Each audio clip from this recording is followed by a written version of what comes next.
Agora esta chamada está sendo gravada.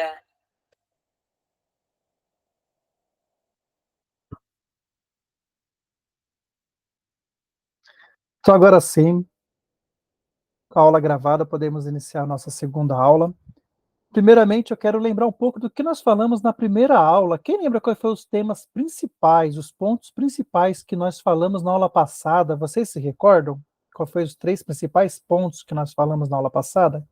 Quem está com a memória boa aí?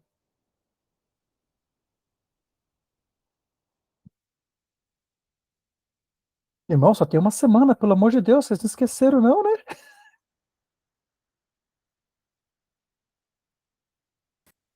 Um dos pontos foi que todos nós, cristãos, somos conselheiros, né?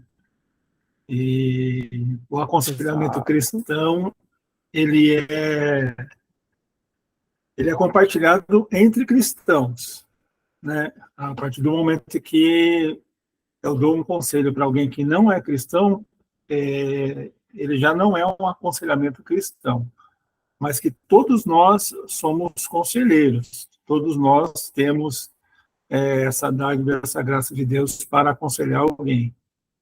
Esses são um dos pontos que foram.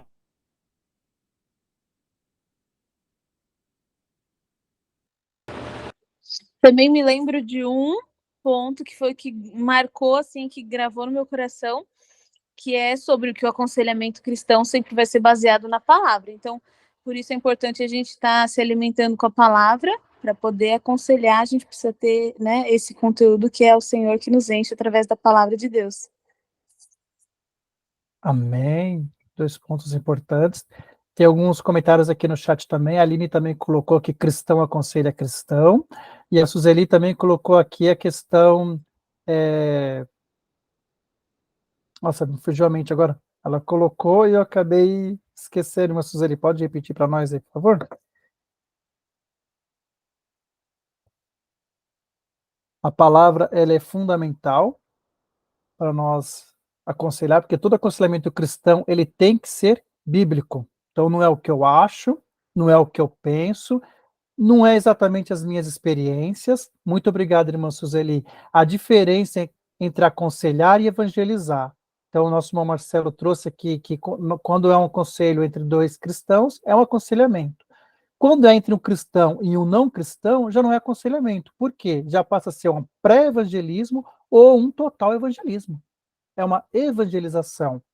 Nós partimos do pressuposto que o aconselhamento cristão, ele é um diálogo entre dois cristãos, um conselheiro e um sendo aconselhado, porque é necessário de que ambos tenham a palavra de Deus como regra de fé, como regra máxima de vida para si. Uma pessoa não cristã, ela pode até acreditar na Bíblia, eu não vou dizer nem usar a palavra crer, porque se eu usar a palavra crer, como nós estamos numa aula, de certa forma, teológica, para eu usar a palavra crer, eu vou ter que trazer um pouco de mais de conhecimento a respeito sobre isso. Crer é diferente de simplesmente acreditar. Então, a pessoa não cristã, ela até pode acreditar que a palavra, que a Bíblia é a palavra de Deus, mas ela não é regra máxima para a vida dela. Ela não vive a vida dela com base na palavra de Deus. Ela pode até acreditar que Jesus é o Filho de Deus. Ela pode até acreditar que os ensinamentos são bons, que o certo é sim servir a Deus, mas ela ainda não serve a Deus. O seu coração ainda não foi alcançado pela graça de Deus, ainda não foi transformado pela graça de Deus.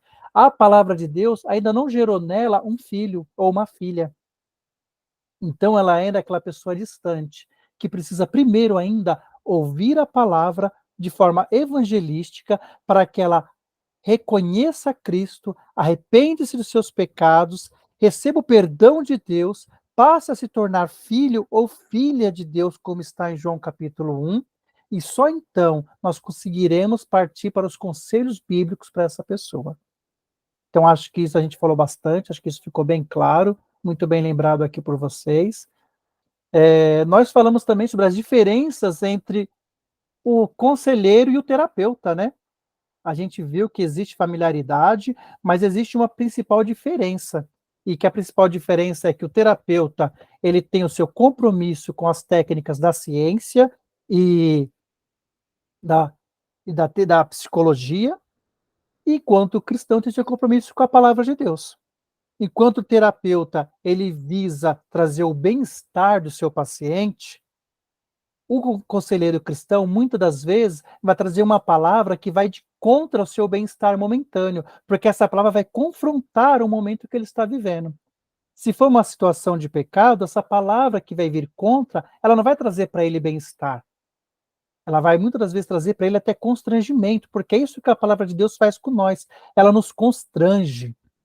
E isso nos tira do nosso bem-estar, nos tira da nossa zona de conforto, mas ela nos traz o principal objetivo, que é nos levar de volta para Deus, para o convívio com a sua igreja. Então nós vimos coisas muito importantes na aula passada. Alguém lembra de mais algum ponto? Esqueci alguma coisa? Muito bom, Rafael Góes. Uma igreja aconselhada reflete uma igreja madura, né? Um ponto importante que ninguém citou e que nós aprendemos que ninguém que está nesse curso está aqui para aprender a ser um conselheiro. Nós temos nosso foco em tornar nenhum de vocês conselheiros, porque nós partimos do pressuposto que todos já são conselheiros. No exato momento em que cada um reconheceu a Cristo como seu Salvador, nasceu um cristão, nasceu um conselheiro cristão.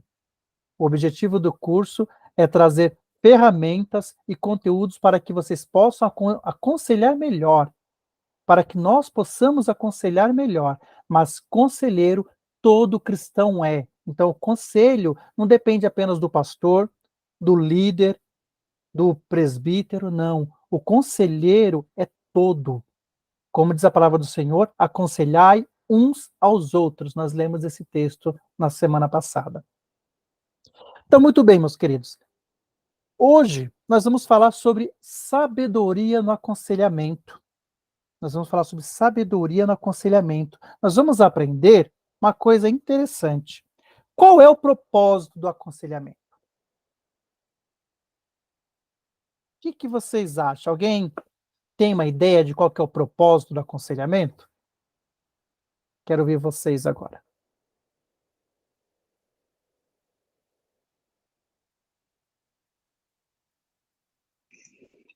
Acho que trazer um direcionamento a uma pessoa que precisa de uma direção, meio que redundante, né? Mas se alguém veio pedir algum conselho, talvez a gente está dando alguma direção para ela. Isso no âmbito geral, né? A palavra aconselhamento geral, não somente o cristão. Ok. Deus abençoe, irmão Rafael. Mais alguém concorda ou tem alguma visão, uma opinião para complementar? Olha, eu trabalho muito com jovens e geralmente quando eles vêm confessar algo, normalmente eles perguntam assim, Rafael, o que Jesus faria no meu lugar? Nessa situação, o que Jesus faria, o que ele pensaria, o que ele está achando do que tá acontecendo? Então, acho que o propósito do aconselhamento é dar a visão de Cristo sobre a situação. O que Jesus faria nos meus passos nessa situação, o que a Bíblia diz a respeito, e principalmente tirar aquilo que você acha, mas o que Jesus faria. Então, eu creio que, na minha pouca experiência como aconselhamento, é dar a visão de Jesus sobre a situação da vida. Ok, Deus abençoe. Os Rafaels estão bem ativos aqui no nosso curso, ainda gostando de ver. Vi que o Rafael já leu Em Seus Passos que Faria o Jesus, de Charles Sheldon. Muito bem citado. Mais alguém? A irmã Silvana, que levantou a mão, pode falar, irmã Silvana. Eu acredito que o propósito do aconselhamento é o papel da igreja, né? Que a igreja é a extensão do reino de Deus aqui na Terra. Então, a gente está fazendo o nosso papel como igreja. Acho que é isso. Ok, Deus abençoe, irmã Silvana. Mais alguém? Irmão Marcelo, por favor, professor Marcelo, pode falar. Eu acho que dos principais propósitos do aconselhamento é fazer com que a pessoa consiga enxergar a necessidade dela manter um relacionamento com os irmãos e principalmente com Deus, né? Ela se manter conectada com os irmãos e se manter conectada com Deus. E é também uma maneira de socorrer, né? De um socorro a alguém que está necessitado, talvez ela se enxergue num beco sem saída, se enxergue em uma condição que ela não vê saída. Então, o propósito do aconselhamento é esse, é apontar uma direção, né? Apontar uma saída, né? E a responsabilidade do conselheiro nesse propósito do aconselhamento é trazer a informação, né? Através do conhecimento da palavra de Deus. Basicamente, eu acho. Ok, Deus abençoe a todos, muito bons comentários. É interessante, nós vamos ver aqui, acho que pulou um pouquinho na hora que eu passei aqui, ó. Acho que não, tá aqui, tá na parte de baixo. Nós vamos entender, vamos falar muito sobre o coração hoje. Nós vamos entendermos que o nosso coração, ele é uma fábrica de ídolos. O meu e o teu coração, ele é uma fábrica de ídolos. E olha o que diz aqui sobre qual é o propósito do aconselhamento. Alguém consegue ler para todos? Quem pode ler para nós, por favor?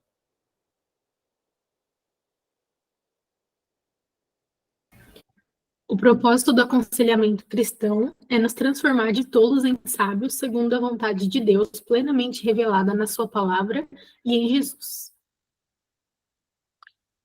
Olha que interessante. O propósito do aconselhamento cristão, Deus abençoe a irmã Amanda, é nos transformar de tolos em sábios, segundo a vontade de Deus, plenamente revelado na sua palavra e na pessoa de Cristo.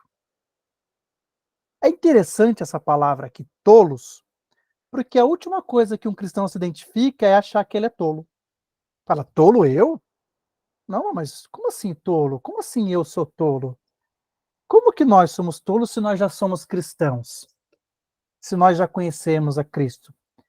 Porque nós temos uma visão que tolo é o ímpio, é aquele que não serve a Deus. E aquele que é cristão, ele não é tolo, ele é sábio. Mas não é bem isso que a palavra nos diz. Porque muitas das vezes nós somos, sim, tolos. Todas as vezes que nós fazemos algo contrário à vontade de Deus, nós nos tornamos tolos. Todas as vezes.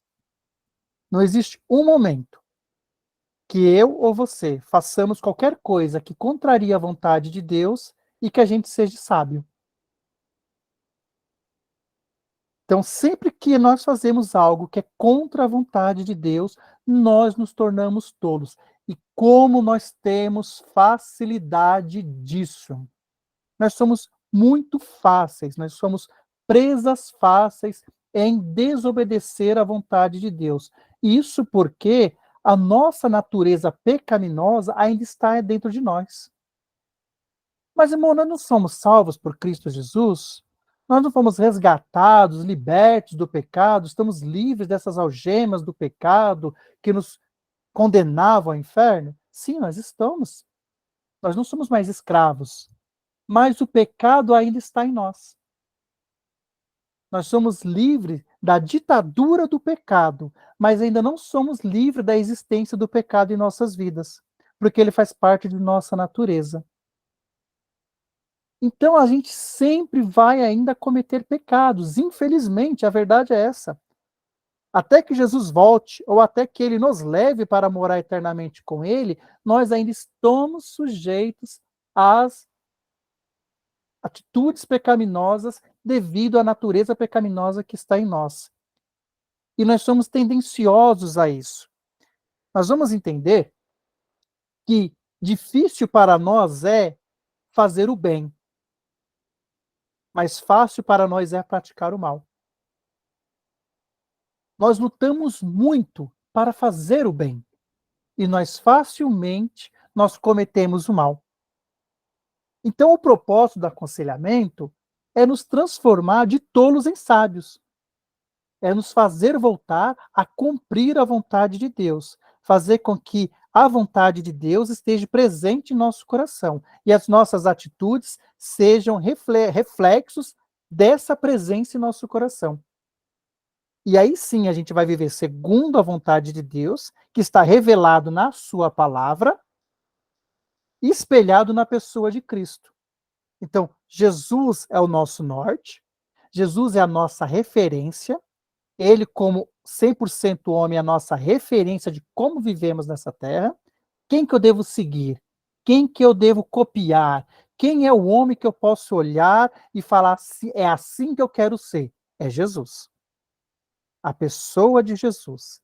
Jesus veio, cumpriu todos os mandamentos, cumpriu tudo que estava na lei para nos mostrar como nós devemos viver. E onde nós encontramos isso? Na palavra de Deus. A palavra de Deus revela a sua vontade, revela a sua divindade, revela todo o propósito de Deus para nossas vidas. Nós vamos ler aqui que nós temos o primeiro princípio a entender hoje, que é que o pecado nos reduz à tolice. E nós vamos entender isso lendo um versículo que está lá no começo da Bíblia. Quem tiver com a Bíblia fácil aí, por favor, leia o que está em Gênesis 3:6.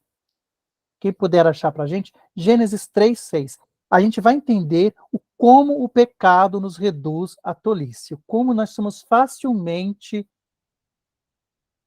sujeitos a ser tolos, a viver como tolos. Quem pode ler, por favor, Gênesis 3:6?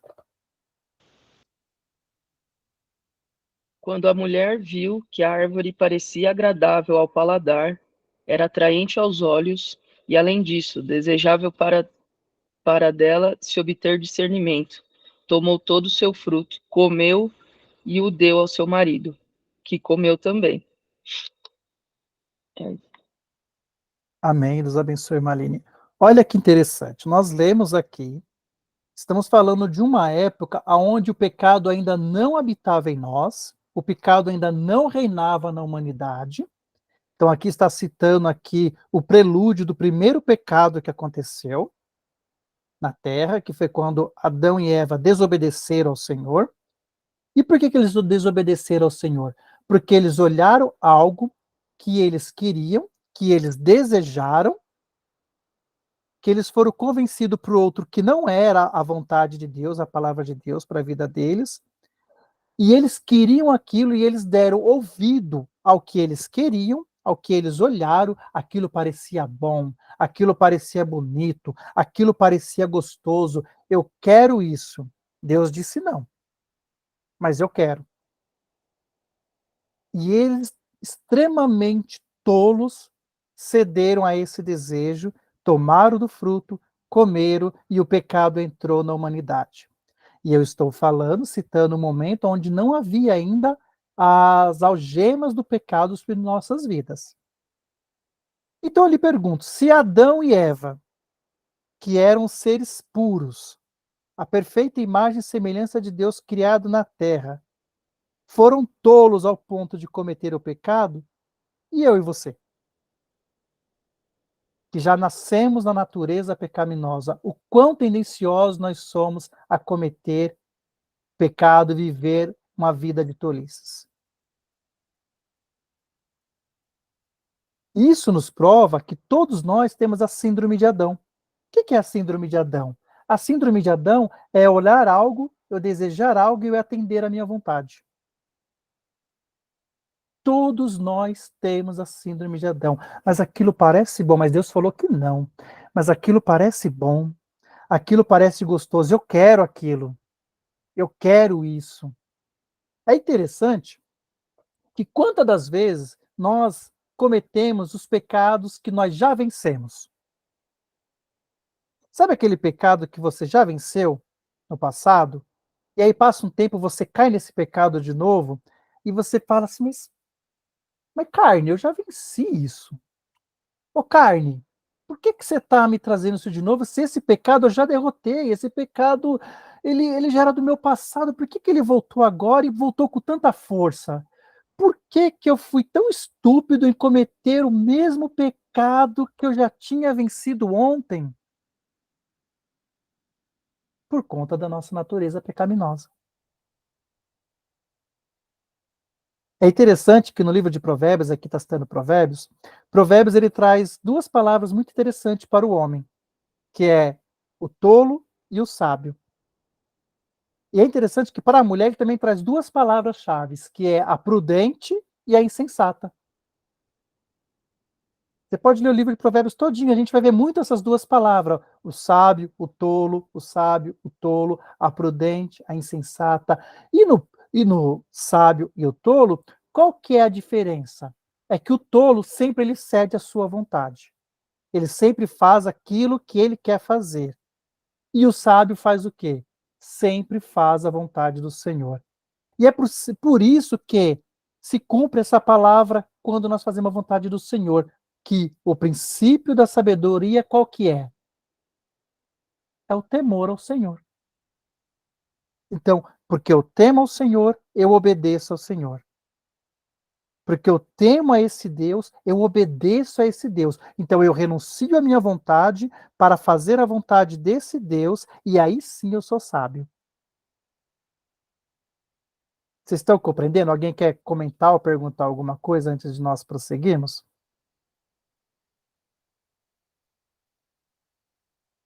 Faz sentido para os irmãos até aqui? Professor, conforme a palavra que o pastor Segundo deu nesse domingo, eu, olhando também pelo viés terapêutico, né? Eu entendo que quando a gente cai no mesmo erro, é porque, na realidade, a gente não sanou ele como a gente pensava que havia sanado. Alguma rebarba ainda ficou para enroscar naquele assunto de novo. E pelo entendimento que eu tive da palavra do culto desse domingo, o pastor Segundo estava falando algo nesse sentido também. Quando a gente realmente supera algo, seja um pecado, um sentimento, um ressentimento, uma mágoa, e aquilo está de fato solucionado, a gente não cai novamente no mesmo lugar. Se a gente caiu novamente no mesmo lugar, é porque ainda tinha alguma coisa que precisava ser vista, algum assunto que precisava ser limpo, algum pecado que precisava ser tratado, reparado, porque se verdadeiramente tivesse resolvido, a gente não teria caído nele novamente. Eu lembro quando o pastor ele citou isso, acho que ele citou na quarta-feira, na verdade, e no domingo ele deu essa ressalva que a irmã falou sobre a questão do perdão e tudo mais. Tem só um pequeno ponto que ele acho que não deu tempo dele explicar bem, que é assim, não é exatamente que quando você cai na segunda vez no mesmo pecado que você não superou ele. Existem duas maneiras pecaminosas na nossa vida diferentes. Por exemplo, existe aquele seu pecado de estimação. Sabe o que é pecado de estimação? É aquele pecado que você sempre cai. Aquele pecado que está ali, ó, que a gente vai arrastando ele. Então, por exemplo, eu vou dar um exemplo. A pessoa que ela é viciada no álcool, ela é viciada no cigarro. Ela está viciada ela tem esse vício. Quando que ela superou esse vício? Quando ela vê o cigarro, faz efeito para ela. Ela pode ver alguém fumando, pode passar alguém fumando para ela e falar assim, olha, já sou liberto disso. Isso para mim não faz mais efeito. Eu não sou mais tentado todos os dias por isso. Então ela superou esse vício, né? E existe aqueles pecados que pode você cair de vez em quando, que ele não é seu de estimação, mas que você pode também ser sujeito a cair. Por exemplo, o pecado de adultério, ou qualquer outro tipo de pecado, aí existe N tipos de pecados. Quando você tem um pecado de estimação, que você já atingiu a maturidade, que você superou ele e aniquilou ele, é uma coisa.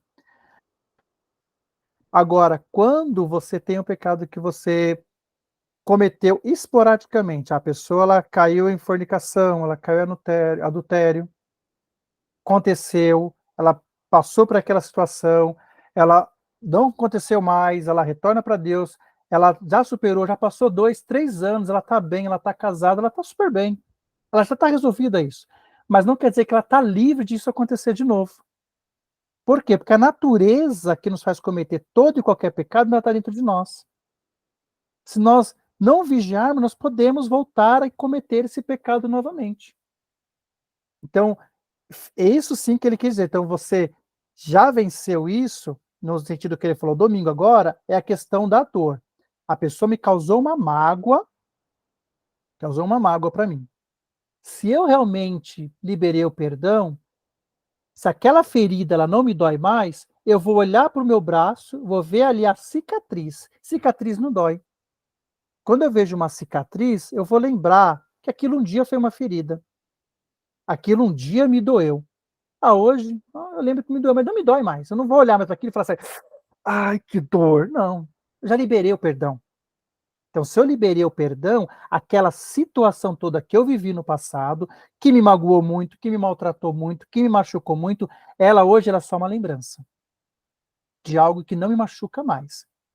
Então, é interessante que a gente fala de perdão, a gente vai até falar um pouco mais para frente, que perdão não é atestado de amnésia. Tem que esquecer. Não é esquecer. Perdoar não é esquecer. Perdoar é você lembrar aquilo não te causar mais dor. Então, esse é o sentido que eu acho que ele quis dizer. Agora, quando a gente fala de pecado, todo e qualquer pecado, mesmo que a gente já tenha superado, a gente pode cair novamente se nós não vigiarmos. Todo e qualquer. Agora, o pecado de estimação, uma vez superado, aí sim, ele não vai ser mais aquele pecado que você comete todo dia, porque você já superou. Pode ser que passe um tempo, você até venha cair de novo, mas você já superou. Aí esse pecado de estimação, sim. Esse pecado de estimação, se você já superou, vai passar por aquilo é como alguém que superou um vício. Você vai passar por aquilo, ver alguém bebendo no bar, já teve um tempo que eu vivia bêbado no bar, mas hoje eu não pode beber na minha frente, isso eu superei. Como tem gente que ainda está em processo de superação, ele não pode nem, não é sábio da minha parte abrir um vinho perto de uma pessoa que ainda está passando por um processo de libertação de uma dependência alcoólica, né? Porque ela ainda está nesse processo. Quem já superou isso, para ele, tranquilo. Então, assim, a gente tem essa pequena diferença, assim, é uma linha muito tênue, né? Mas tem essa pequena diferença, porque senão a gente pode ficar confiante demais e achar assim, por exemplo, vou dar um exemplo aqui para mim. Não, eu vou sim, tranquilo, eu vou lá evangelizar no meio do prostíbulo, porque eu não vou cair, eu sou crente fiel, eu sou homem. É mesmo? Será? Será que você está pronto mesmo para isso? Então, vamos ver. Como assim? Então, a gente tem que tomar esse cuidado, porque, assim, existe aquilo que é a questão do perdão, que são outros pecados que estão em nós, né? Mas existem pecados, todo e qualquer pecado, mesmo ele uma vez superado, se nós não estivermos bem com Deus, firmados na palavra de Deus e vigilantes, nós podemos voltar a cair sim. Como muitas das vezes nós caímos.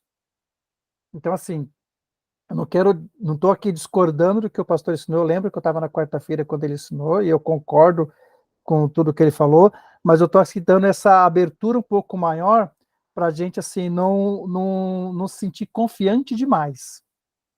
Porque o perigo do cristão que quer é aquele que é confiante demais. Não sei se ficou claro para a irmã. Ficou claro? Sim, ficou. Aqui, a minha linha de estudo tem sido no outro caminho, onde se observa que muitas vezes, em nome desses trechos, dessas passagens, que são verdades, que dizem que nascemos pecadores e vamos morrer pecadores, em nome dessa passagem, os cristãos acabam sendo condescendentes com o próprio pecado, e tá tudo bem pecar, e na verdade não é assim, né, e se utiliza disso para contorcer a leitura da palavra, para passar a mão na própria cabeça e falar, foi só uma escorregada, e o tal do orar e vigiar, que primeiro é o quê? Primeiro você vigia, né? Não é orar e vigiar, primeiro você vigia, acorda, presta atenção, abre o teu olho, faça o que tem que ser feito, é um verbo de ação, é uma atitude, né? Primeiro se posicione, e depois você ora. né? Então, falta essa parte, e aí o pecado acaba sendo muito mais aceito, tolerado do que deveria ser, né? E a gente acaba numa situação de condescendência com o próprio pecado, achando que, tá tudo bem, né? Ai, Deus já perdoou, e aí eu nunca trabalho realmente, verdadeiramente, no meu processo de santificação, porque eu me encosto ali no jugo de Jesus e falo, deixa que ele carrega, e eu viro um peso, um peso morto no jugo de Jesus, porque ele falou que o dele é leve, aí eu me largo. Eu não tomo as rédeas de responsabilidade daquilo que eu deveria fazer de acordo com a fé que eu professo. Muito interessante isso que a irmã citou, irmã Kedman, porque as pessoas, infelizmente, hoje utilizam muito isso, esse argumento, né? Não, mas Jesus era Deus, eu sou só um ser humano, e a Bíblia diz que minha natureza é pecaminosa, eu não vou conseguir viver sem pecar. Então, peraí. E a palavra também diz que podemos fazer o que ele fez e muito mais. Aí essa parte ninguém lê. Ninguém lembra, exatamente. E aí, por isso que a irmã pode perceber bem que nesse slide, o que nós colocamos aqui? Segundo a vontade de Deus, plenamente revelado na sua palavra e em Jesus. Jesus é o maior exemplo de que nós podemos, sim, viver uma vida em santidade. Porque tudo que Jesus venceu, ele venceu como homem.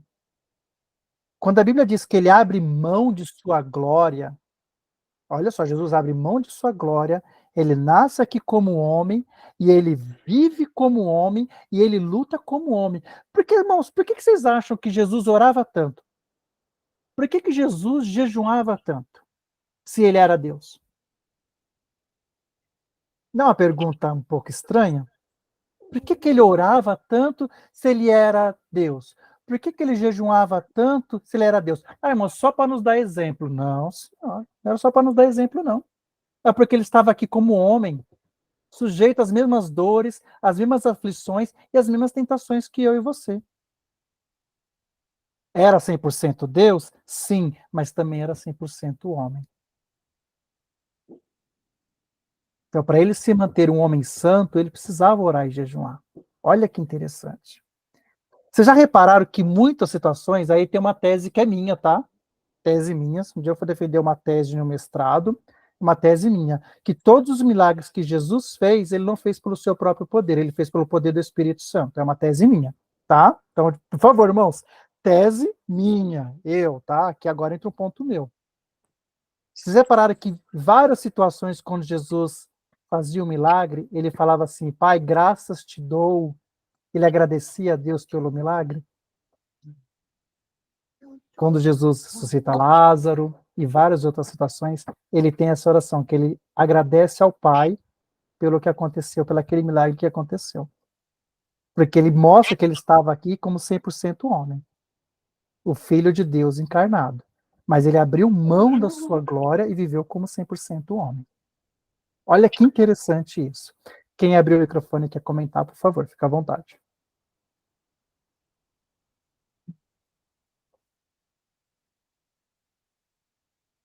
Mantainá, quer falar? Mantainá, pode falar.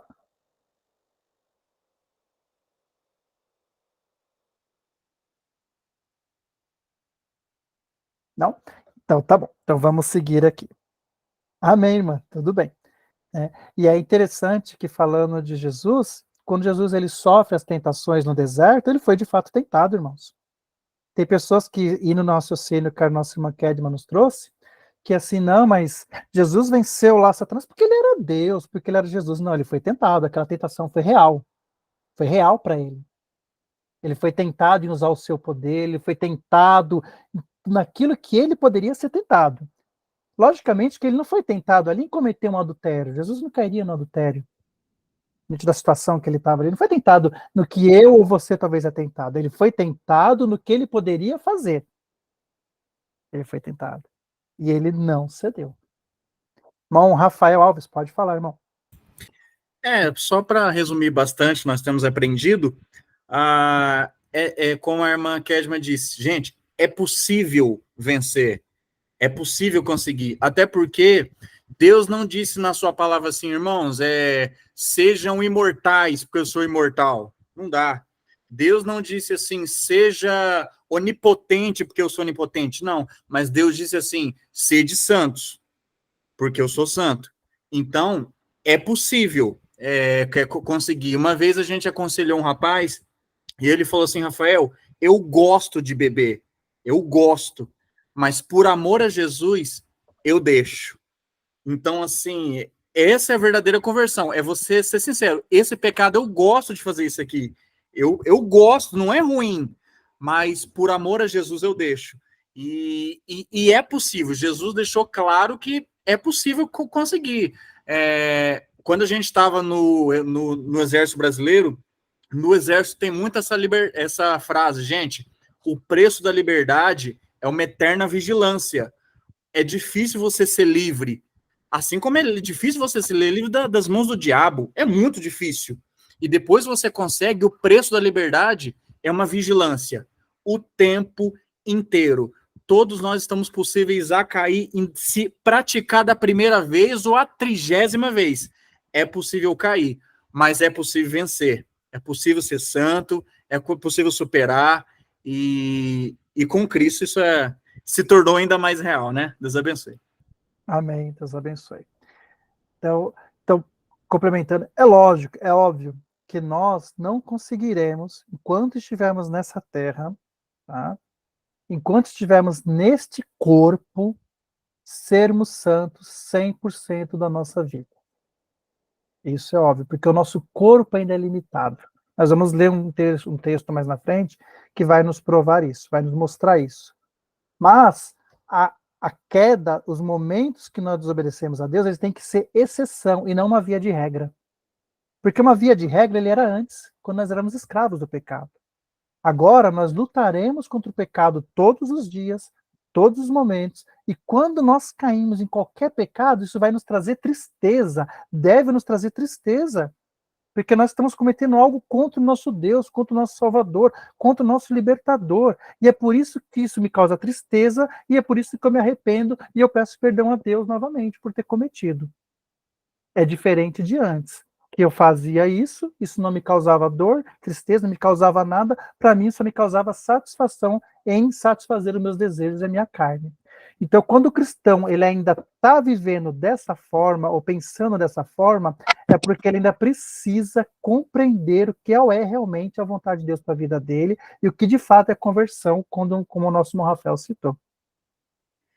E aí eu entendo que, nesse sentido, essa tristeza e esse arrependimento é bem diferente também da autocomiseração. Sim. Ai, coitada de mim, pecadora que eu sou. Tá bom, criatura, você pecou, se arrepende, mas arrependimento não é você ficar murmurando, você com você mesma e reclamando que, errei de novo. Não, é a metanoia, é a mudança de direção. Exato. E aí eu entendo que cabe esse versículo de sou pecador e vou morrer pecador. Putz, olha, tomei consciência de que eu cometi um erro. Me arrependi, meu coração ficou entristecido.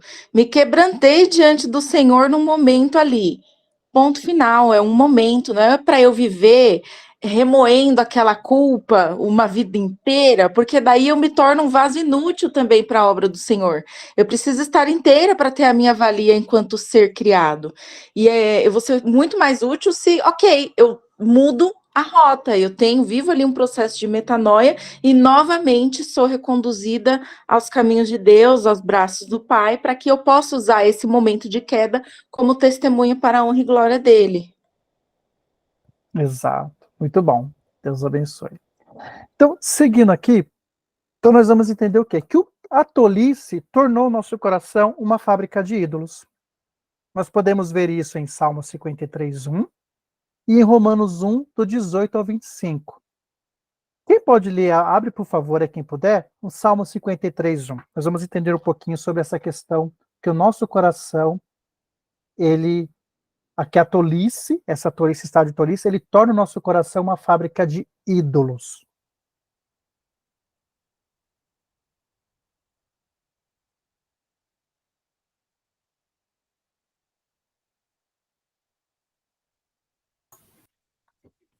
Os tolos pensam assim: para mim, Deus não tem importância. Todos são corruptos e cometem injustiças horríveis. Não há uma só pessoa que faça o bem. Olha que interessante. A Bíblia diz que não há uma só pessoa que faça o bem. E os tolos dizem assim: para mim, o que, irmã Natália? Como é que tá? Para mim, não existe. Para mim, Deus não tem importância. Para mim, Deus não tem importância. Em outras versões está até assim: para mim não existe um Deus. Toda vez que nós cedemos a nossa vontade, que contraria a vontade de Deus, nós estamos dizendo que não existe Deus. Nós estamos dizendo que nesse coração aqui não é Deus, não existe um Deus. Não existe um Deus governando, sou eu. É o meu ego, é o meu orgulho, é o meu querer, é o meu interesse, não é o de Deus. Então não existe um Deus aqui governando. Existe um outro ídolo. E nós somos expert em criar ídolos. Nosso coração ele é expert nisso. E sempre criamos desculpas também. E aqui o versículo em Salmo 53:1, ele diz isso bem claro e diz assim: ninguém faz o bem, e é verdade. Nós, por nós mesmos, nós não temos capacidade de fazer o bem. Se algo bom em nós vem da graça de Deus. Porque a nossa natureza é pecaminosa. E nós compreendemos isso, nós vamos percebendo o quanto nós somos mais dependentes desse Deus e da sua graça. E entendemos que somos dependentes dele, nós vamos permitindo mais que ele governe o nosso coração. Senhor, qual é a tua vontade? Não, como o irmão citou, não, a minha vontade agora é beber, mas a vontade de meu Deus é que eu não me embriague. Então eu não vou fazer isso para agradar o meu Deus. Então eu estou permitindo que esse Deus ainda continue governando nesse coração. Um ídolo aqui está caindo. Nós podemos ler também, depois eu peço que vocês leiam depois, não vamos ler agora, mas Romanos, no capítulo 1, do verso 18 a 25, que tem um texto muito bom, que tem que estar dentro dos nossos corações, que fala sobre o quanto Deus revela a sua grandeza, revela quem ele é, e o quanto o ser humano, ele negligencia isso, e escolhe servir a criatura ao invés do Criador, e adorar a criatura ao invés do Criador, mostra o quanto a tolice torna o nosso coração uma fábrica de ídolos. E aqui, nessa fábrica de ídolos, esse ídolo pode ser tanto uma outra pessoa, uma outra criatura, como pode ser nós mesmos. E por que isso, irmão Wilson? Porque se tem uma coisa que todos nós somos, independente de servir a Deus ou não, é adoradores. Nós nascemos para adorar. E se nós não adoramos alguém, nós adoramos a outrem, ou adoramos a nós mesmos, quando adoramos nossas próprias vontades, aos nossos próprios desejos. Mas nós sempre somos adoradores. A tolice tornou nosso coração uma fábrica de ídolos. É tolice negar a Deus, removê-lo do seu lugar. Toda vez que um ser humano tira Deus do seu lugar, seja na teologia ou na prática, ele inevitavelmente passa a servir um Deus substituto, visto que somos, por natureza, adoradores. Então, isso aqui está no slide também, conforme nós falamos. Então, aqui é interessante essa parte do meio do slide, que diz assim, seja na teologia ou na prática. Muitas das vezes, nós também tiramos Deus do seu lugar, até mesmo na sua palavra. Quando invertemos o que a palavra de Deus de fato diz, para trazer aquilo que nós queremos entender. Aquilo que nós queremos satisfazer ao nosso desejo. Então, muitas das vezes, e isso é fato, está cheio de pastores e pregadores que pregam uma falsa teologia exatamente para controlar as pessoas segundo o que ele quer que as pessoas façam, como ele quer que as pessoas vivem, de acordo com o que ele pensa, com o que ele quer, e não com o que Deus quer.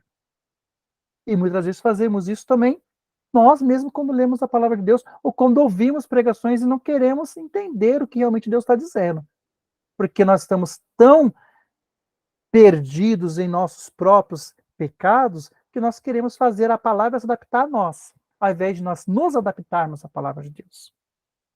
E isso é tão errado quanto qualquer outra prática que nós tivermos que desobedeça a palavra de Deus. Princípio 2. Precisamos ser resgatados de nossa tolice idólatra. Esse é o alvo do aconselhamento cristão. E aqui eu queria pedir que alguém abrisse a Bíblia, 1 Pedro, capítulo 1, do verso 18 ao verso 23, para nós lermos, porque tem um texto muito bom para nós lermos aqui. Quem puder encontrar, por favor. Por que nós precisamos ser resgatados dessa nossa tolice idólatra? Então, o primeiro princípio é nós entendemos que o nosso coração é uma fábrica de ídolos e que nós precisamos ser transformados de tolos em sábios e nós precisamos ser resgatados dessa tolice idólatra. E esse é o alvo do aconselhamento bíblico. Por que esse é o alvo? Porque muitas das vezes, durante o aconselhamento, nós achamos que o alvo é a situação. É a consequência que estamos vivendo no momento, e não. Não é a consequência. A consequência apenas reflete o que está no coração. E é por isso que nós temos que atingir o coração. Quem pode ler, por favor, 1 Pedro 1, 18 ao 23? Pois vocês sabem que não foi por meio de coisas perecíveis, como prata ou ouro, que vocês foram redimidos da sua maneira vazia de viver, transmitida por seus antepassados, mas pelo precioso sangue de Cristo, como de um cordeiro sem mancha e sem defeito, conhecido antes da criação do mundo, revelado nestes últimos tempos em favor de vocês. Por meio dele, vocês creem em Deus, que o ressuscitou dentre os mortos e o glorificou, de modo que a fé e a esperança de vocês estão em Deus. Agora que vocês purificaram a sua vida pela obediência à verdade, visando ao amor fraternal e sincero, amem sinceramente uns aos outros e de todo o coração. Vocês foram regenerados, não de uma semente perecível, mas imperecível por meio da palavra de Deus, viva e permanente. Amém. Irmão, que texto maravilhoso. E ele reflete bastante o que a gente vem comentando aqui, o que a gente vem falando, a gente vai prestar atenção em cada palavra.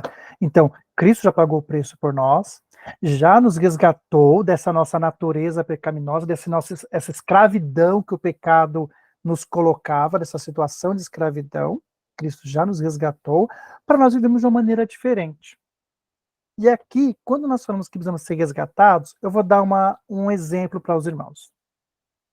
Vamos supor que um irmão está traindo a sua esposa. Um exemplo bem prático, que ele está traindo a sua esposa. Nós não precisamos apenas convencê-lo que ele está errado.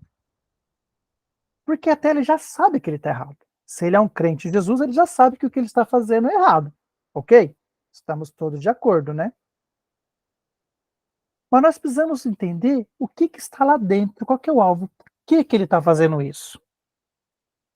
Provavelmente, e fato é, que esse irmão, ele já não tem mais um contato com Deus.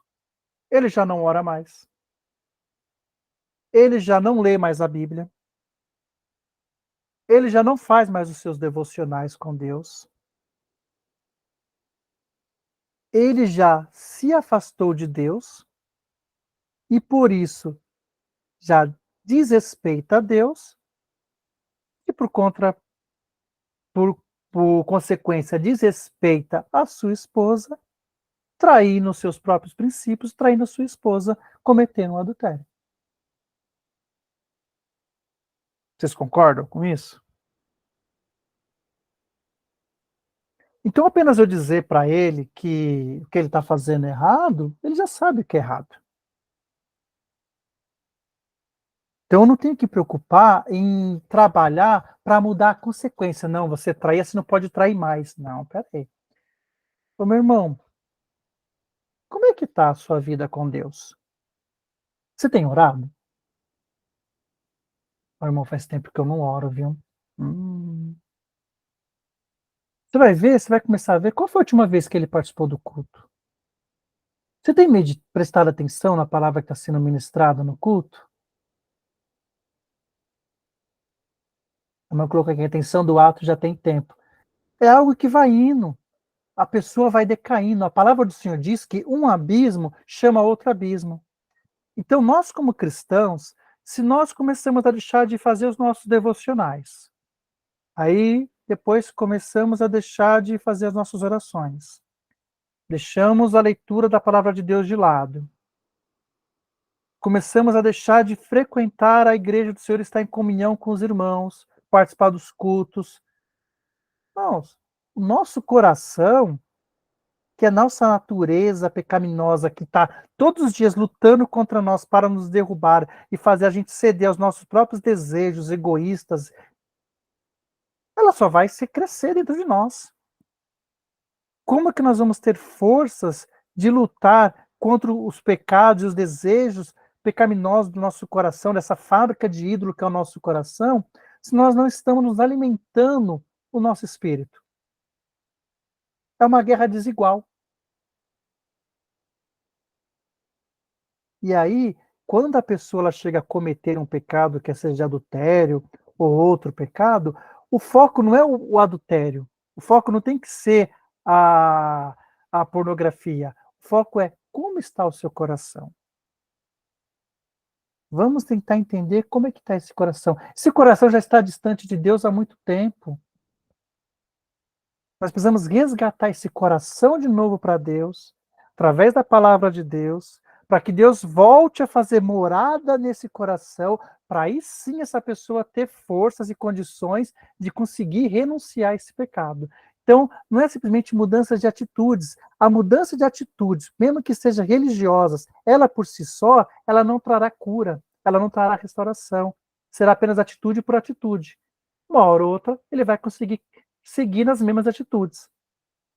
Tem que trazer o coração de volta para o seu governante mor, que é o próprio Deus. Se Jesus não voltar a morar e governar esse coração, e aí essa mente ser transformada, dele entender que quem manda em mim é o Senhor, não sou mais eu vou continuar vivendo escravo, me colocando novamente, mesmo tendo sido uma vez liberto, me colocando novamente como se eu fosse ainda escravo dos meus próprios pecados. Wilson, Oi? e quando a pessoa, em tese, mas é só em tese mesmo, é só assim na superfície, na poeirinha que cai na água, não tá nem pezinho nem na água, pensa que tá vivendo a palavra, e você vê que ela tá num caminho completamente perdido, qual que é a minha questão aqui? Como que a gente vai acessar esse coração no caso? Vou citar um caso real que eu tive que lidar. Era uma psicóloga, era cristã, frequentava a igreja, ela era a amante. E aí eu trouxe para ela esse questionamento. Você acha mesmo que Deus vai destruir uma família para construir outra? Você acha que isso está certo? E foi trazendo ela para esse olhar. E ela ainda achava que era possível. Quando a pessoa está, entre aspas, na máscara, né? Nas aparências, ela está se auto-enganando de que está fazendo tudo certo e ainda acredita que daquele ato pecaminoso pode sair algo positivo, produtivo de luz. Nesses casos mais difíceis, que pelo menos para mim foi difícil, como que a gente faz para trazer o coração dessa pessoa? Quando tem essa insistência em manter o pecado ali. Parece que ela está agarrada como unha no dedo. Não sei, é uma coisa muito, sei lá, surreal para mim. Muito interessante, e uma situação bem difícil, que a irmã nos citou. Mas, irmão, olha só, o que a palavra de Deus diz? Quem é o culpado dos nossos pecados? De nós cometermos pecados? É o diabo? Os irmãos concordam que é o diabo? Irmãos, não é o diabo. Nosso coração que é enganoso. O que a palavra de Deus nos diz? Que quando somos tentados pelas nossas próprias concupiscências dos nossos olhos. Então não é pelo diabo. Então a culpa não é dele. Ele pode dar uma ajudinha, que é o que ele faz. Ele vai dar uma ajudinha. Mas nós somos tentados pelos nossos próprios desejos egoístas. Então nós somos tentados para alimentar o nosso ego, para alimentar o nosso próprio desejo carnal. para nos satisfazer do nosso desejo carnal, e aí, no caso, um desejo sexual. E aí a pessoa começa a justificar meios de todos os tipos, ela vai tentar justificar, ela vai querer até fazer o que nós lemos aqui atrás, que é o quê? Mudar a teologia e a prática dela. Né? Porque nós estamos vivendo num mundo de tanta iniquidade que as pessoas querem fazer com que a palavra de Deus também se alinhe a ela e seja a vontade dela. Então, seja feita a minha vontade, seja feito o meu querer, e Deus vai me abençoar. E a gente vai ter que lembrar essa pessoa com todo amor, com todo amor, com toda a misericórdia, com a mesma misericórdia que Deus teve por nós, lembrando que nós também somos pecadores. Por isso que aqui a palavra hoje está vindo muito sobre nós, né? Sobre nós lutarmos contra os nossos pecados, porque nós entendemos que nós temos que lutar contra os nossos pecados e que eles estão dentro de nós ali lutando todos os dias para tomar o lugar de Deus. Nós vamos ter nós teremos mais misericórdia quando nós aconselharmos alguém que já está cedido a esse pecado, precisa ser tratado, porque nós vamos entender que ele passa a mesma luta que nós passamos.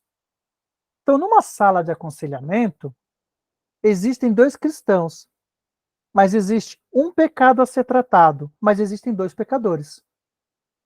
Um que já está lutando contra os seus pecados e outro que se entregou a algum pecado qualquer que precisa ser resgatado.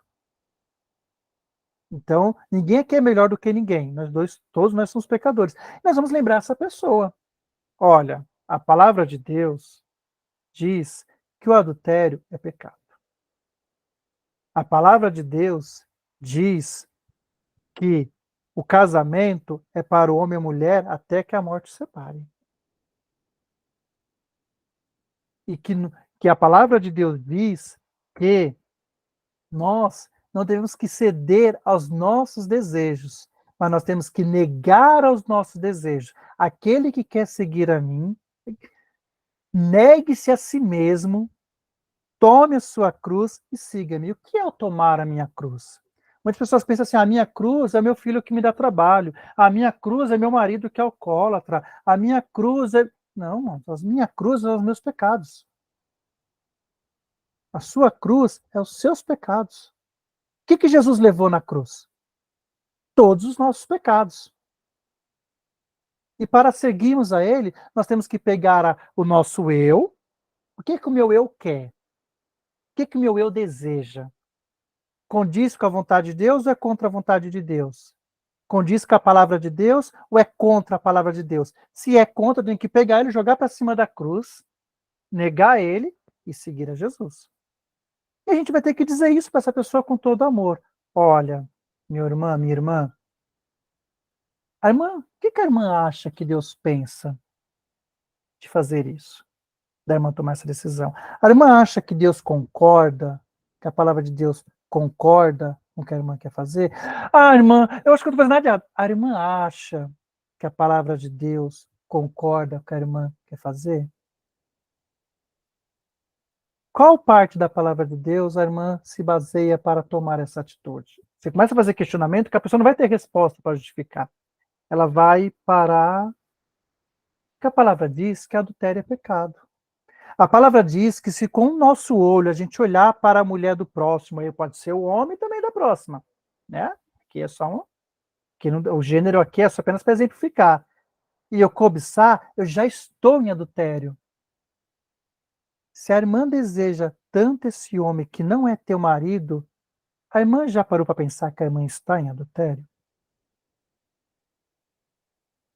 Então, assim, a gente vai ter que usar a palavra de Deus com amor. A gente não está aqui para julgar a pessoa, para condenar a pessoa. A gente tomar muito cuidado com isso, porque muitas vezes alguns cristãos, quando vai aconselhar, ele bate na pessoa ao invés de amar a pessoa e ajudar a resgatar. A gente tem que lembrar que quando Jesus ele nos corrige e ele nos encontrou, que situação que nós estamos? Do pior, totalmente entregue aos nossos pecados. E quantas das vezes ainda hoje nós cometemos pecados? E com o mesmo amor que Jesus nos perdoa e nos abraça, a gente tem que ter esse amor também para trazer a pessoa. Olha, minha irmã, Deus te ama. Jesus te ama. Ele quer reinar nesse teu coração. Ah, mas eu amo ele, você não sabe, Kedma, que eu amo ele, eu gosto muito dele. Então você vai ter que entregar esse amor a Jesus. Você vai ter que sacrificar esse amor a Jesus. Porque esse amor sem Deus não é um amor santo. Sabia que fazer ou praticar o bem sem Deus é pecado? Olha que interessante. Eu Aí praticar entra o bem sem Deus no. é pecado. A gente começa a colocar o pecado no lugar de idolatria, seja o pecado qual for. Eu amo mais a quem? Ao Deus que eu sirvo ou ao pecado que eu cometo? E é por isso que a gente falou aqui que o nosso coração é uma fábrica de ídolos, que todo pecado é uma idolatria. O que é pecado? A gente tem um problema, que a gente pegou o pecado e colocou assim: o adultério é um pecado que é maior que a mentira, que é maior do que falar mal do outro. Não, esses pecadinhos eu aceito, mas esse pecado, eu peco, mas fulano peca mais que eu. A gente começa meio que negociar com os pecados, né? Só que a gente está negociando com as atitudes pecaminosas. E está esquecendo que o verdadeiro pecado, que é a iniquidade que mora dentro de nós, que é a raiz de todos os pecados, é esse que tem que ser tratado. Porque os outros pecados são apenas frutos da iniquidade que está dentro de mim, que eu estou cedendo. E aí pode ser o egoísmo. Porque eu sou egoísta, eu tomo uma mulher como prostituta para deitar comigo. Porque eu não tenho amor pela minha próxima, que eu pego uma prostituta e eu levo para a cama comigo, eu pago para ela comigo. E eu uso o corpo dela sem direito algum para me satisfazer o meu desejo pecaminoso. Então, o pior pecado aqui é o ato do adultério? Não, é o meu egoísmo, que precisa ser tratado. Estão entendendo? Por que o cristão ele não deve ir para a cama com a prostituta? Irmão, porque ele vai pecar, ele vai se contaminar. Olha o pensamento que pelo menos eu aprendi isso durante muitos anos dentro da igreja. Eu não posso me deitar com a prostituta para eu não me contaminar. Meu querido, você já estou pensando em me deitar com a prostituta porque minha mente já está totalmente contaminada. Já vamos partir desse pressuposto. Eu não vou me deitar com a prostituta porque eu não tenho o direito de negar a ela de ver Jesus. Porque eu não tenho o direito de usar o corpo dela para me satisfazer. Porque ela foi criada à imagem e semelhança de Deus e ainda não sabe disso, e ela precisa ver Deus em mim para que ela possa encontrar a salvação. Olha a diferença de pensamento. Agora, porque eu sou egoísta, porque eu não tenho amor para com o meu próximo, no caso aqui a próxima. Então eu uso o outro, eu uso a outra, eu uso o que eu quero, tudo que eu quero, para o quê? Atender aos meus desejos egoístas. E aí, quando a gente vai lá para Coríntios 13, o que a gente aprende sobre o amor? O amor, ele não vê os seus próprios interesses. O amor, ele tudo sofre, ele tudo espera. Minha irmã, se a irmã quer um marido, alguém para que você satisfaça sexualmente, Deus também quer. E dentro da palavra dele, ele vai preparar um homem solteiro para você, e você vai poder se satisfazer, e isso também vai servir de bem, você vai glorificar o nome do Senhor toda vez que você tiver uma relação sexual com o seu marido. Mas se você tiver isso por alguém que não seja o teu marido, que não seja a tua esposa, isso não é amor. Isso não está tudo sofrendo por amor. Isso não está esperando o tempo certo. Isso está sendo o quê? Apenas ceder ao seu ato e seu desejo egoísta. Não está vendo a diferença? Então, quando a gente começa a pensar como Cristo pensa, como a Bíblia quer que nós pensamos, a gente vai começar a entender que os pecados que cometemos apenas são frutos da iniquidade que está em nós. Quando nós compreendemos isso e nós negligenciamos isso e permitimos que Jesus domine o nosso coração, a gente, ao invés de produzir esses frutos de pecados, a gente vai produzir o quê? O fruto do Espírito. Qual que é o fruto do Espírito? Paz, amor, longanimidade, fé, e outros gomos desse fruto. Então, por nós agora sermos uma nova criatura, salvos e resgatados em Cristo Jesus, não vivo eu, mas Cristo vive em mim. Então, assim como Jesus foi morto e crucificado na cruz do Calvário, também nós uma vez morremos, mas assim como ele ressuscitou, nós também ressuscitamos, não mais para vivermos a nossa vida, mas para que Cristo viva a vida dele em nós, como está lá em Colossenses, no capítulo 1 e também no capítulo 3. Não estão compreendendo? Como a mudança de mente é a verdadeira conversão, é que, infelizmente, muitas pessoas, por terem aprendido errado, por não ler as Escrituras, por não ter os seus devocionais com Deus, por não orar de fato a Deus, por não confessar os seus pecados de fato a Deus, vivem um falso cristianismo, achando que estão servindo ao Senhor, mas suas mentes ainda não foram transformadas e o seu coração ainda é governado pelos seus próprios interesses. Alguém quer comentar alguma coisa? Eu falei bastante, vou deixar vocês comentarem também.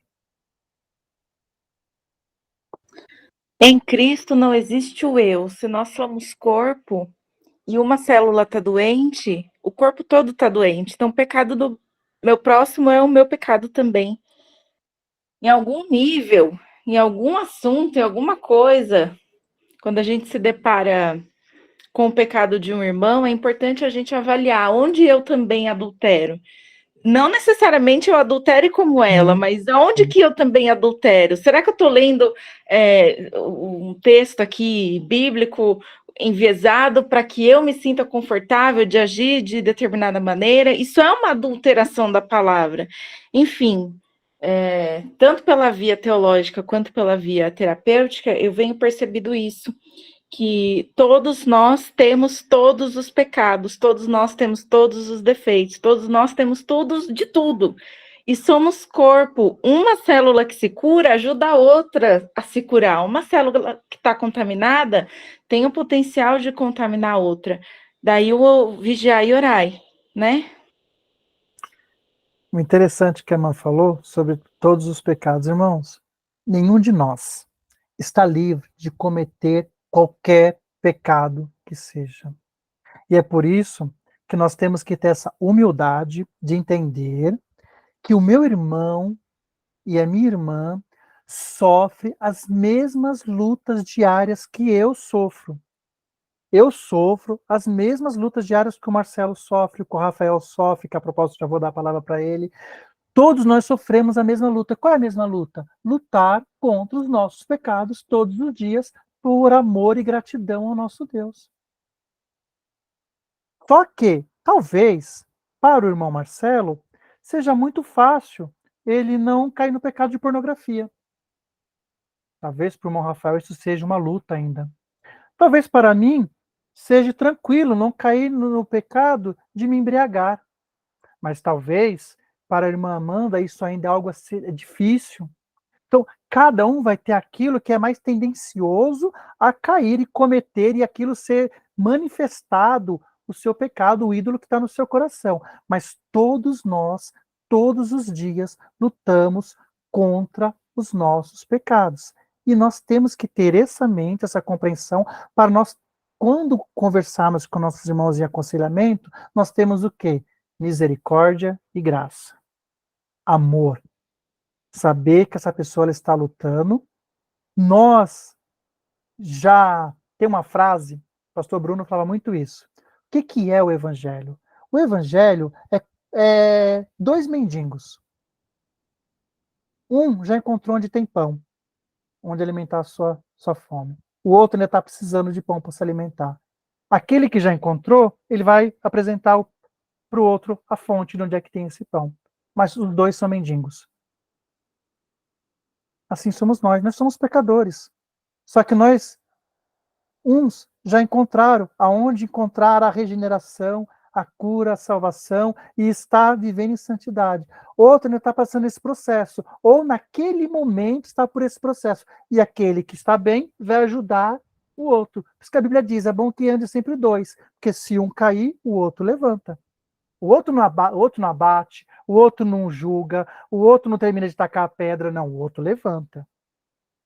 Então, hoje, pode ser que eu hoje esteja aconselhando o Rafael, mas pode ser que daqui um mês, eu que precise de um conselho do Rafael para lidar com um pecado que eu estou sofrendo, uma situação no meu coração que está me dominando naquele momento. Propósito, irmão Rafael Alves, pode falar. É interessante, professor, que quando a gente vai vendo essa questão de aconselhamento, é tão lindo quando a pessoa deixa algo ser quebrado, que é o orgulho. Ela reconhece que eu errei. E aí eu me lembro muito de Lúcifer, porque com certeza eu creio que Deus falava com ele de alguma forma, Deus o alertava, mas o que derrubou Lúcifer foi o seu orgulho. E é interessante também como que, vamos dizer que algumas pessoas, elas cauterizam a sua mentalidade. Não, mas tá certo. Não, mas eu quis fazer o bem. Com certeza Lúcifer falaria isso. Não, mas a minha ideia era boa. Meu objetivo era bom.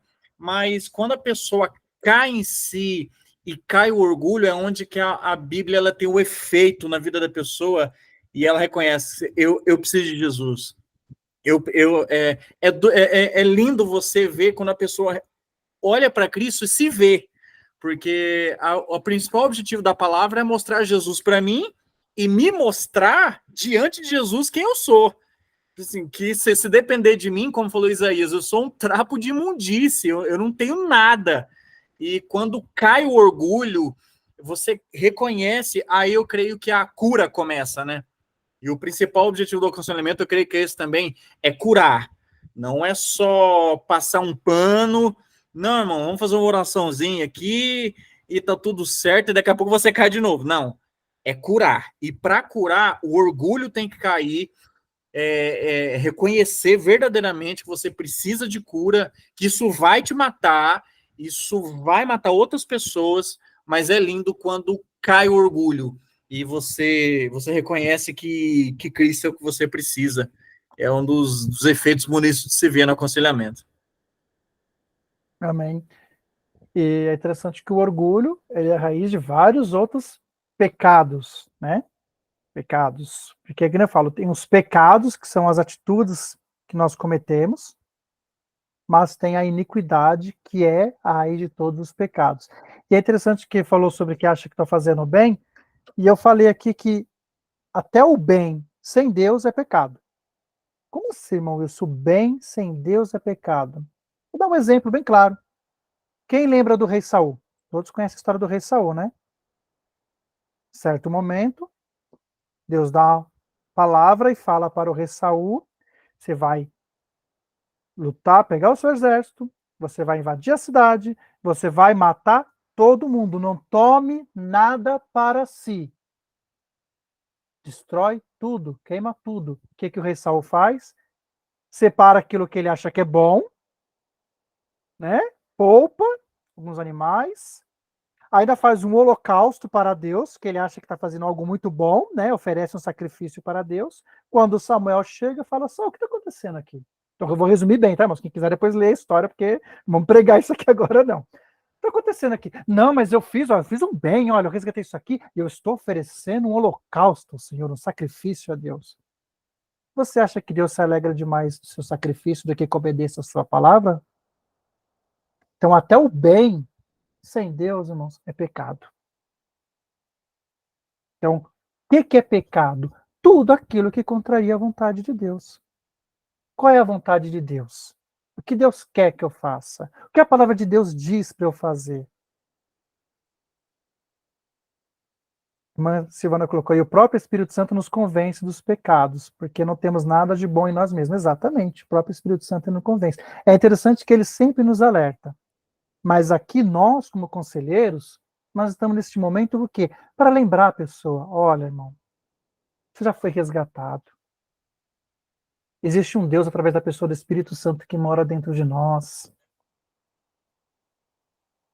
que quer nos manter em santidade, manter é viver na liberdade que Cristo conquistou para nós.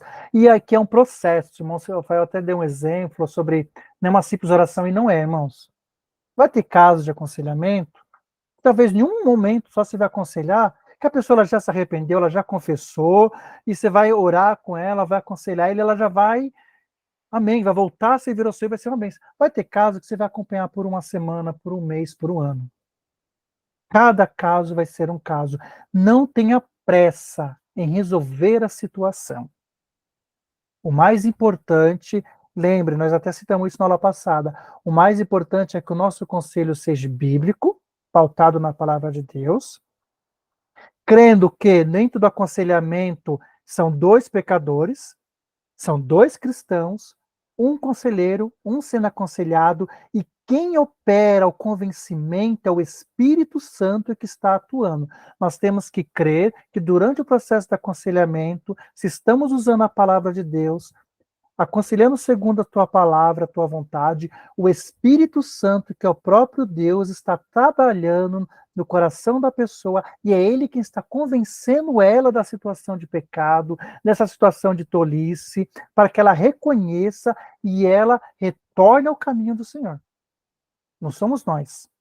Então não tenha pressa em resolver, não tenha pressa em convencer, porque não somos nós que iremos convencer ninguém.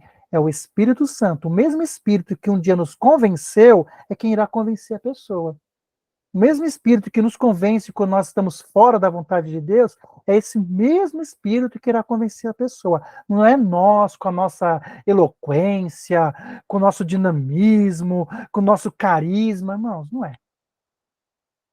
Se a palavra de Deus, o próprio Jesus, o Espírito Santo não fizer, é eu e você que vai fazer? Não, não é. Então nós temos os 3 princípios que nós aprendemos aqui hoje, que o pecado nos reduz à tolice. Nossa tolice ela é idólatra por natureza, devido à natureza que está em nós. Precisamos ser resgatados de nossa tolice, e esse é o alvo do aconselhamento bíblico, ser resgatado do estado de tolice. Sábio não é aquele que tem 40 anos de cristão, 50 anos de cristão, com cabelinhos brancos, bem... Não, sabedoria não está no tempo de servir a Deus. Sábio é aquele que faz a vontade de Deus. E ele pode ter apenas um dia de nascido cristão. Eu só sou sábio quando eu faço a vontade de Deus. Lembrando que o temor do Senhor é o princípio de toda a sabedoria. Ferramentas do conselheiro. Aqui, irmãos, para nós. Mais 5 minutos e a gente encerra, tá, irmãos? Só mais 5 minutinhos para que vocês aguentem. Ferramentas do conselheiro. Alimente sua alma com conselhos de sabedoria. Quais são as ferramentas do conselheiro?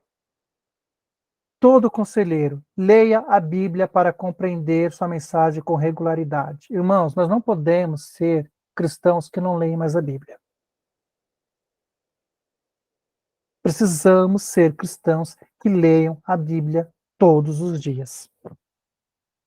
A geração atual da igreja cristã é uma geração que mais tem acesso à palavra de Deus, a livros, a estudos, e é a que mais renuncia esse direito. Nós temos que ler a palavra de Deus. Como queremos aconselhar segundo a palavra de Deus se nós não lermos a palavra de Deus?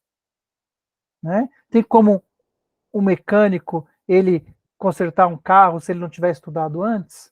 Tem como um médico fazer uma cirurgia se ele não tiver estudado antes? Então não tem como um conselheiro aconselhar segundo a palavra de Deus se ele também não tiver estudado antes. Precisamos ler a palavra de Deus. Fique atento à sabedoria entregue nos sermões. Quantas das vezes estamos desatentos durante a pregação da palavra de Deus?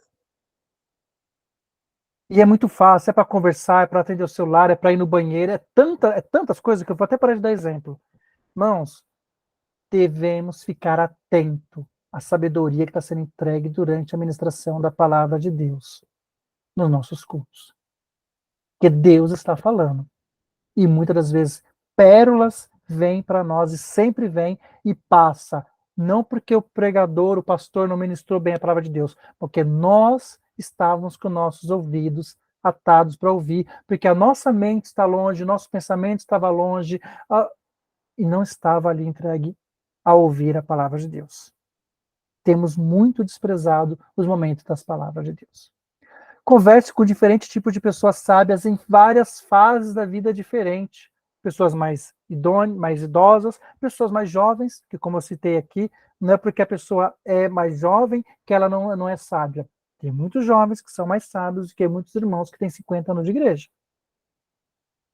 Sabedoria, cada um na sua idade, no seu tempo, é aquele sábio, é aquele que obedece à palavra de Deus. Não é o que tem tempo de casa de igreja.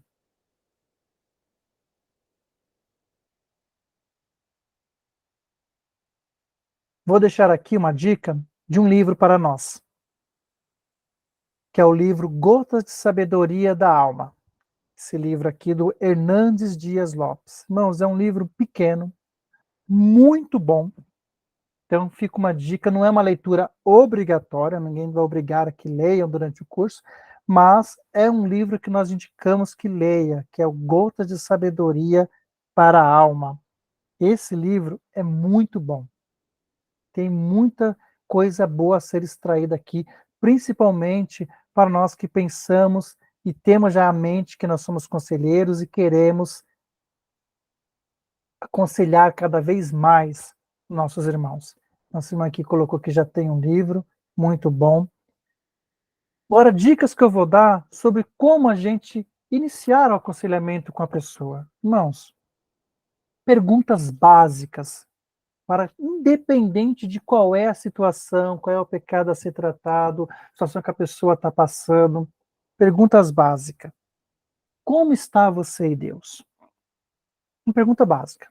Parece ser muito simples, a gente falando aqui, mas a pessoa que está ouvindo na sua situação a ser tratada, essa pergunta ela tem uma força muito grande, porque ela realmente vai parar. Ela sabe que ela às vezes não está bem com Deus, mas ela não parou para pensar nisso. E quando você pergunta, como está você e Deus? Você tem orado? Ela vai parar, ela vai lembrar, que ela não vai lembrar quando foi a última vez que eu dobrei meu joelho que eu orei, quando foi que eu orei. Você tem feito seus devocionais? O que é devocional, irmão? Já viu a situação que a pessoa está. Tem gente que não tem o costume e não faz seus devocionais diários. Você tem congregado? Ah, irmão, faz tempo que eu não vou na igreja. Eu ia domingo, mas aí não sei quem me chamou e a pessoa não é mais prioridade para ela congregar com os irmãos. Ah, irmão, eu cultuo de casa mesmo, porque, sabe, hoje em dia, como assim cultuo de casa? Se você não pode ir, e você aproveita que está em casa, no lugar e assiste o culto, amém, é uma coisa, mas... Você tem... Wilson, Oi. me ajuda com o ponto anterior aí, devocional. Por quê? Na linguagem aí dos crentes, eu sou recém-convertida, né? Então, quando fala devocional, eu fico meio bugada. Aí me explicaram uma vez, eu falei, nossa, mas eu não sei se eu entendi direito. Aí você decifra aí para mim o que é o devocional. O que eu faço o quê? Eu estudo teologia, né? Então, de manhã à noite, eu estou consumindo conteúdo bíblico ou escritores cristãos. Eu vivo nesse meio, né?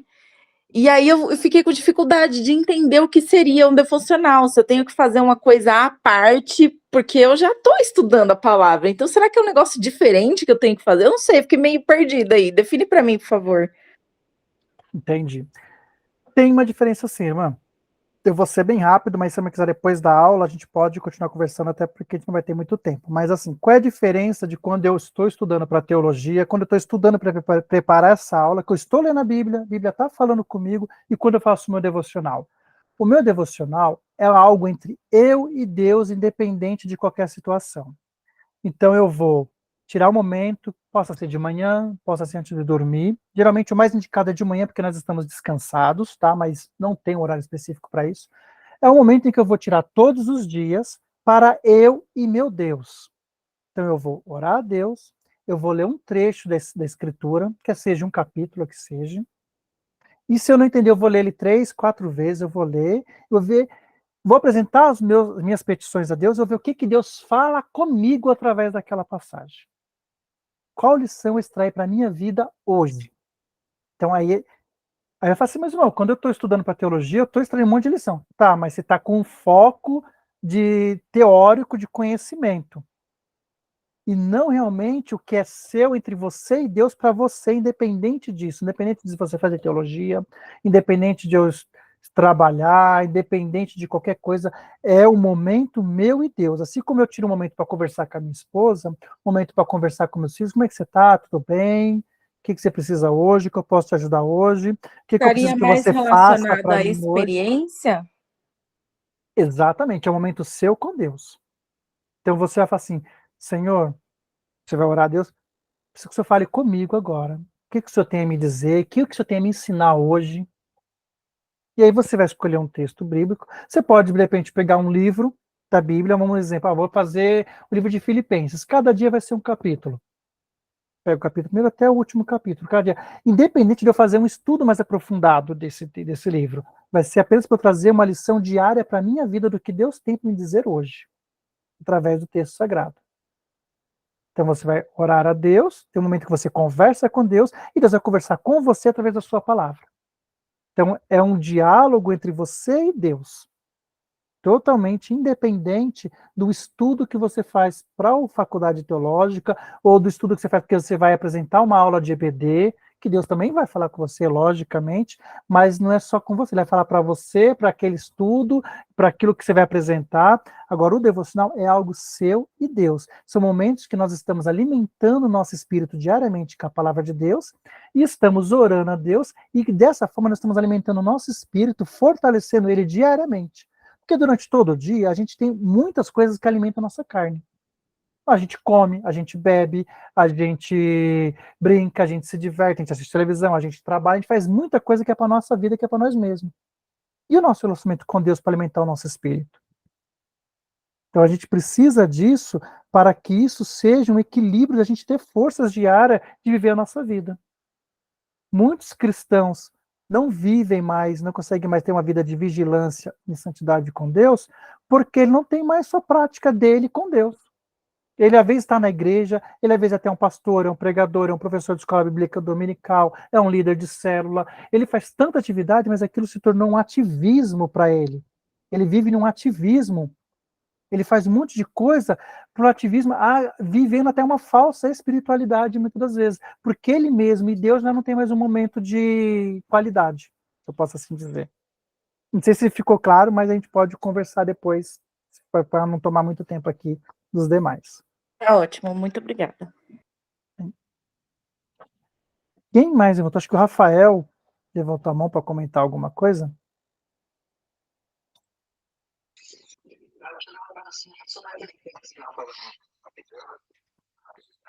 Rafael, você está falando? Eu não estou ouvindo. Não, tá bem longe sua voz, acho que seu microfone... Desculpa, o microfone Isso. estava para fora, desculpa. Referente àquilo que você estava falando, sobre fazer aquelas perguntas, né? Como está a sua oração com Deus, como está a sua vida com Deus, seu relacionamento com Deus. São perguntas que você acaba fazendo, né? E, por coincidência, domingo, eu tava aqui, fui assistir um filme no Netflix, e eu botei aquele filme Quarto de Guerra, né? Uhum. É uma situação, não sei se alguém já teve a oportunidade de assistir esse filme, mas é uma situação onde uma mulher jovem vai a conversar com uma senhora e ela começa a falar várias coisas do marido dela, que ele faz errado, isso, aquilo, né, os defeitos, as brigas, e a primeira coisa que ela fala, eu não quero saber dos seus defeitos do seu marido, eu quero saber como que está o seu relacionamento com Deus, como que está a sua oração com Deus, por quanto tempo você tira do seu dia para falar com o Pai, para ler a Bíblia, né? Então eu acho que vai muito, muito nesse sentido, né? Que não é só a questão dos outros, mas como que é você, isso aconselhando uma pessoa, né? Uhum. Conselho para você, ver esse lado também, né? A pessoa, essa questão de como que é o relacionamento dela com Deus primeiro. Tá certo que ela tá vivendo um caos familiar, um exemplo, mas e ela, o que ela tem feito para assistir, para sanar esse problema da família dela, Uhum. que ela tem investido. Aí só fica outra dica também, que eu nunca tinha assistido esse filme, assisti esse filme ontem. Eu acho que calhou muito com essa aula de hoje. Sim, é excelente, porque vai ter situações de conselho, que a gente aqui falou muito da situação de pecado, mas vai ter situação de conselho que a pessoa está passando um problema, que ela está sofrendo devido ao pecado de outro com ela. Pode ser o marido que está se afastando do Senhor, se afastando do casamento, pode ser um problema com a mãe, com o filho, com alguém da família, e uma situação que está afetando ela. E aí, como é que você lida, né, com essa situação? É uma outra situação. Muito bom esse filme, faz tempo que eu assisti, é muito bom mesmo. E tem outras perguntas importantes, mais 3 perguntas importantes. Você tem se arrependido?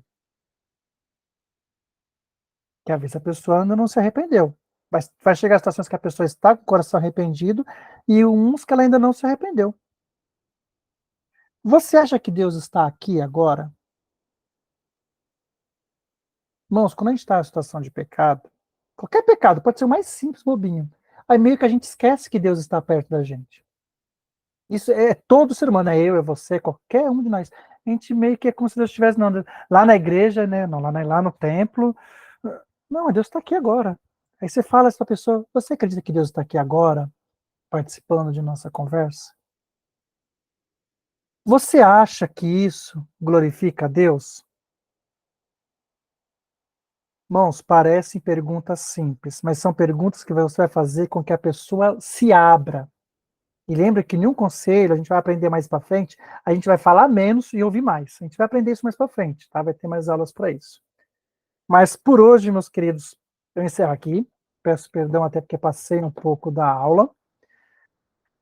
Se alguém tiver alguma pergunta, vou ficar aqui mais um tempo e a gente possa tornar a pergunta de vocês. Mas eu vou encerrar a gravação aqui agora e vou tirar aquela foto para a gente encerrar a nossa aula, tá?